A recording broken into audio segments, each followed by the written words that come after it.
अस्सलाम वालेकुम, मैं हूं तैयब सैफ। इस वक्त अफ़गानिस्तान जो है पाकिस्तान की दुश्मनी में इतना अंधा हो चुका है कि वो किसी सूरत भारत के इशारों के ऊपर नाचने से भी हिचकिचा नहीं रहा। ख़ास तौर पे पाकिस्तान ने भारत के ऊपर जितनी भी पाबंदियां लगाई थीं और भारत को तिगनी का नाच नचाया था, उन तमाम का अफ़गानिस्तान अब तोड़ पेश करना शुरू हो चुका है। और आज की जो सबसे बड़ी इम्पोर्टेंट इंफॉर्मेशन सामने आई है वो यही है कि अफ़गानिस्तान के जो मुल्ला मुत्तकी वज़ीर ख़ारजा हैं, उनके जब वो भारत में गए तो भारत में जहाँ जाकर उन्होंने पाकिस्तान की दुश्मनी में बहुत सारे इल्ज़ामात लगाए, बहुत सारी बातें की। वहीं पर वो एक ऐसी डील करके आ चुके हैं जो कि मुस्तक़बिल में अफ़गानिस्तान को फ़ायदा दे न दे लेकिन पाकिस्तान को नुकसान पहुँचा सकती है। और ये मोदी जो है इस वक्त अफ़गानियों को अपने साथ मिलाने की तमाम तर कोशिश कर रहा है और अफ़गानी जो है इस वक्त तमाम कुछ भूल कर इस वक्त भारत की गोद के अंदर बाकायदा तौर पे जाके बैठ नहीं गए, लेट चुके हैं। आखिर ये लेटे कैसे हैं और कौन कौन सी गलतियां इनसे आज सरजद हो रही हैं जिसका खमियाजा ये सारी ज़िंदगी भुगतते रहेंगे मगर अदा नहीं कर सकेंगे। इन तमाम तर चीज़ों के हवाले से आज हम बात करेंगे, मगर उससे पहले आप इस वीडियो के हवाले से कमेंट कीजिएगा, इस चैनल को सब्सक्राइब कीजिएगा और इस वीडियो को साथ ही साथ लाइक भी कीजिएगा ताकि हमें पता चल सके कि आपको हमारा ये जो कंटेंट है ये कैसा लगा है।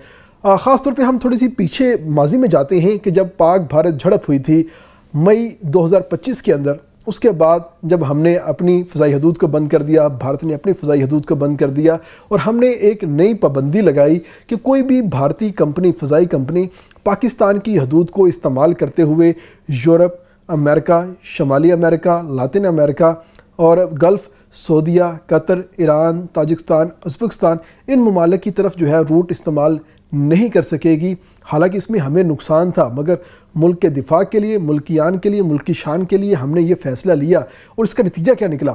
भारत की 5 कंपनियां इस वक्त खसारे में हैं, फ़ज़ाई कंपनियां खसारे में चली गई हैं क्योंकि पाकिस्तान से गुजरते हुए सिर्फ $700 उनको देने पड़ते थे और यहाँ से शॉर्टकट रूट लेते थे, सिक्योरिटी लेते थे और बहुत ही अच्छे तरीके के साथ वो अपने मुल्क में आराम से पहुँच जाते थे। और ख़ास तौर पर वो तमाम ट्रैफिक जो कि भारतीय पंजाब, दिल्ली या मुंबई जाती थी वो सारी की सारी पाकिस्तान से शॉर्टकट रूट लेते हुए जाती थी। लेकिन जब से पाकिस्तान ने उनके ऊपर पाबंदी आयद की थी उसके बाद से उनको बहीरा अरब के ऊपर से मुसलसल फ़्लाइट करना पड़ता था और उसके बाद गुजरात से एंटर होते थे। एंटर होने के बाद वो अपनी अपनी मंजिल की जानिब जाते थे, जिससे और कुछ नहीं। तो जब भारतीय फ़िज़ाई बेड़ा होता था या जहाज़ होता था उसको अमेरिका जाने के लिए, यूरोप जाने के लिए तकरीबन 3 से 4 घंटे का इजाफी उसके ऊपर जो लोड है वो पड़ जाता था। उनका जो कैबिन क्रू होता था, जो उनके पायलट्स होते थे वो थकान का शिकार होते थे, उनका जो रूट है वो मुतासिर होता था और साथ ही साथ उनको जो फ्यूल कंजप्शन है वो बहुत ज़्यादा पड़ना शुरू हो गई थी, जिसकी वजह से उनकी चीखें निकलना शुरू हो गई थी। और जो भारत की एविएशन इंडस्ट्री है उसने बाकायदा तौर पे अपनी हुकूमत के आगे हाथ जोड़ना शुरू कर दिए थे कि खुदारा हमारी जान छुड़वाएं, पाकिस्तान के साथ सुलह करें और पाकिस्तान से कहें कि हमारे लिए अपनी फ़ज़ाई हदूद खोल दे वरना हमारा दिवालिया निकल जाएगा। अब ये बात होने ही वाली थी और ये तमाम तर मामला होने ही वाला था कि भारतीय हुकूमत पाकिस्तान के मिन्नत करती, तरले करती, लेकिन उस दौरान अफ़गानिस्तान जो है वो बीच में आया और उसने आके वो ऑफ़र कर दी जिससे पाकिस्तान को जो एक नफसियाती बर्तरी हासिल थी अब तक भारत के ऊपर वो उसने ख़त्म कराने की कोशिश की है और कहा है कि वो तमाम तर ट्रैफ़िक जो आपकी आज से पहले पाकिस्तान से गुजरती थी और पाकिस्तान ने इसके ऊपर पाबंदी लगाई थी, आप आज के बाद हमारे पास से गुजारें और हम आपको सिक्योरिटी भी फ्राहम करेंगे, एयर ट्रैफिक भी फ्राहम करेंगे और एविएशन का रूट जो है वो भी फ्राहम करेंगे और आपके जहाज़ यहाँ से आसानी से जाएंगे। अभी ये तमाम तर बातें जो हैं इनिशियल लेवल पे हैं और आहिस्ता आहिस्ता ये मैच्योर होंगी और उसके बाद एक दिन आपको ये खबर सुनने को मिलेगी कि वो तमाम तर एयर ट्रैफिक जो पाकिस्तान से गुजरती थी या अब घूम के बहीरा अरब के ऊपर से गुजरती हुई आ रही थी वो अफ़गानिस्तान से गुजरना शुरू हो चुकी है और अफ़गानिस्तान को उसके पैसे मिलना शुरू हो चुके हैं। लेकिन ये मामला इतना सादा नहीं है क्योंकि एक एयर ट्रैफिक को चलाने के लिए आपको पूरा सिस्टम लगाना पड़ता है, आपको अदायगियों का एक ऐसा सिस्टम मुतारिफ़ करवाना होता है कि जिसमें विन विन पोजीशन आती है और बदकिस्मती से अफ़गानिस्तान के पास वो सिस्टम बिल्कुल भी नहीं है। एक हिसाब से हम कह सकते हैं कि अफ़गानिस्तान ने भारत को अपनी बंदरगाह जो है वो फ्राहम करने का ऐलान कर दिया है। अब आप सोचेंगे कि अफ़गानिस्तान के पास पोर्ट कैसे आ गई, क्योंकि उनके पास तो समंदर ही नहीं है।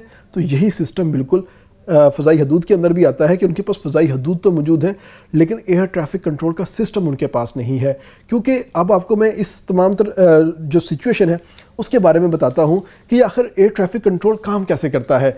कोई भी जहाज़ जब फ़ज़ा में जाता है वो 35,000 फुट की बुलंदी के ऊपर परवाज़ करते हुए किसी भी हदूद से गुजरता है, और ये एक स्टैंडर्ड फ़्लाइट हाइट है जो कि एविएशन है, आयाटा है, और ख़ास तौर पे जो जितने भी एयर ट्रैफिक की कंट्रोल के जो इदारे हैं उनकी जानिब से ये मुकर्रर किया गया, ये एक SOP है कि 35,000 फुट की बुलंदी के ऊपर ये तमाम तर जहाज़ जो हैं उड़ेंगे। अगर दरमियान में कुछ ऊंच नीच हो गई है तो एयर ट्रैफिक उनको फौरी तौर पर आगाह करेगा, और वो तैयारे अपनी सिमत भी बदल सकते हैं, अपनी हाइट भी बदल सकते हैं, और ये ऊपर जा सकते हैं। यानी ये तमाम तर एक बड़ा बेहतरीन किस्म का कम्युनिकेशन सिस्टम होता है, मैकेनिज़्म होता है, और अफ़गानिस्तान के पास ये मैकेनिज़्म ही नहीं है। और उनके पास एयर ट्रैफिक के जो रूट्स हैं वो बिल्कुल नहीं है। एयर ट्रैफिक को कंट्रोल करने वाले ऑपरेटर जो हैं वो बिल्कुल भी नहीं है। अगर अफ़गानिस्तान आज इसके ऊपर काम करता है तो हम उम्मीद कर सकते हैं कि आइंदा 5 साल में अफ़गानिस्तान ये चीज़ जो है वो तैयार कर लेगा। लेकिन हो सकता है उससे पहले पाकिस्तान और भारत के ताल्लुकात बेहतर हो जाएं, या भारत जो है वो अमेरिका के साथ अपने ताल्लुकात बेहतर कर ले और अमेरिका से अपील करे कि पाकिस्तान से कहें हमारे लिए फ़ज़ाई हदूद को ओपन कर दे, तो मामला कुछ के कुछ हो सकते हैं। लेकिन इस वक्त अफ़गानियों ने अपनी नमक हरामी दिखाई है और पाकिस्तान की पीठ की में छुरा घोंपा है, और मोदी की गोद के अंदर जाके बैठे हैं और लेटे हैं, और जाके कहा है कि आप जो पाकिस्तान से ट्रैफिक गुजारते थे हमारे पास से गुजारें। और इसके साथ मैं आपको और बताऊं कि एक जहाज़ गुजरता है फ़ज़ा से तो उस मुल्क को $700 की पेमेंट करके जाता है। यानी कि भारत की वो तमाम कंपनियां जो कि पाकिस्तान की फ़ज़ाई हदूद इस्तेमाल करती थी, एक दिन में 25 से 35 तैयारे पाकिस्तान की फ़ज़ाई हदूद इस्तेमाल करते थे, और हर तैयारा $700 अदा करके उसके बाद ही अपने मुल्क जो है वो लैंड कर पाता था। तो ये तमाम तर अब अफ़गानिस्तान को रकम जो है वो नज़र आना स्टार्ट हो चुकी है। लेकिन अफ़गानिस्तान ये भूल रहा है जहाँ पर उनके पास इंफ्रास्ट्रक्चर का इशू है वहीं पर उनके पास सिक्योरिटी का भी इशू है। अब जो इनके जितने भी मुजाहिदीन हैं या इनके जो दहशतगर्द हैं उनके बारे में मशहूर है जी कि पहाड़ की चोटी के ऊपर खड़े होकर रॉकेट लॉन्चर से किसी भी जहाज़ को ये निशाना बना सकते हैं। तो अगर इनकी हदूद से कोई एयर ट्रैफिक या कोई कमर्शियल तैयारा जो है उड़ता हुआ गया, उसको निशाना बना लिया किसी ने, तो उसका ज़िम्मा जो है वो कौन लेगा? अफ़गानिस्तान इस हवाले से भी जवाब देने से कासिर है, और इसके पास किसी किस्म की कोई इन्फॉर्मेशन नहीं है, कोई सिक्योरिटी नहीं है, नंबर 1। नंबर 2, इनके पास एयर ट्रैफिक के रूट्स नहीं है। नंबर 3, इनके पास एयर ट्रैफिक का जो कंट्रोल करने का अमला है वो नहीं है।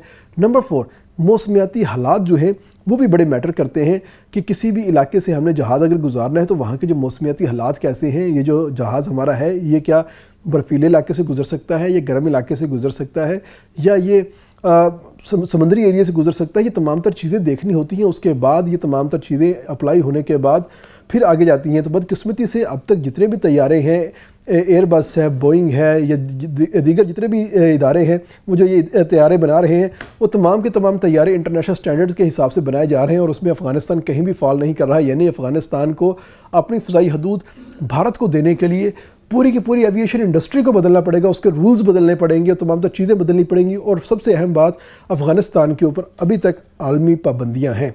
अगर भारत कहता है कि हमने अपना जहाज़ अफ़गानिस्तान से गुजारना है, या तो वो मुफ्त गुजारेगा, अफ़गानिस्तान को कोई पैसे नहीं दे रहा, या इसके बदले में वो एम्बुलेंसें दे देगा जिनको पाकिस्तान ने आते ही इस्तेमाल में डाल दिया है, या तो वो काम करेगा। नंबर 2, अगर करेगा तो भारत जो है आलमी सतह पे जाके रिक्वेस्ट करेगा कि अफ़गानिस्तान के ऊपर से ये पाबंदियाँ हटाई जाए, हमने इनके साथ ट्रांजैक्शंस करनी है। लेकिन भारत की अब सुनेगा कौन? ट्रम्प तो पहले ही उनके खिलाफ हुआ पड़ा है। वो जब भी बात होती है 7-0 करके वो मोदी की ऐसी बतीसी बनाता है कि मोदी बेचारा सोच में पड़ जाता है कि मैंने किस जिन के साथ पंगा लिया है जो रोज़ाना मेरी बेइज्जती करता है, और पाकिस्तान को जो है वो कहता है कि यार ये बड़ा अच्छा मुल्क है।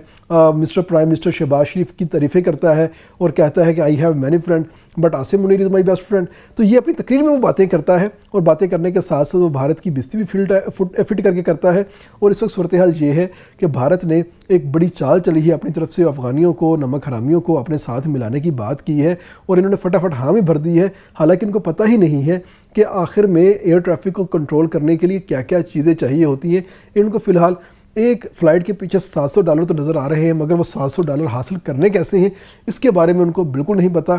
तो ये अफ़गानी जो हैं बेशक जितने मर्ज़ी तेज़ बन जाएं, जितने मर्ज़ी चलाक बन जाएं, पाकिस्तान के ख़िलाफ़ जिस मर्ज़ी हद तक चले जाएं, मगर रहेंगे ये पाकिस्तान के नीचे ही। वो कहते हैं ना, औलाद जितनी मर्ज़ी बड़ी हो जाए बाप से आगे नहीं जा सकती। तो पाकिस्तान कुछ भी हो जाए अफ़गानियों का बाप है, और इस वक्त सूरत हाल ये है कि बाप को किसी सूरत पीछे नहीं हटाया जा सकता। और बाप ने साबित किया है कि आप जितने मर्ज़ी रूट दे दो, आपकी रूट के अंदर से कोई जहाज़ जो है किसी सूरत नहीं जा सकता। अगर जहाज़ जाएगा तो पाकिस्तान की हदूद से जाएगा, वरना बेटा लंबे लंबे चक्कर लगाते रहो और जाते रहो। इसके साथ ही इजाज़त दें। अल्लाह हाफिज़।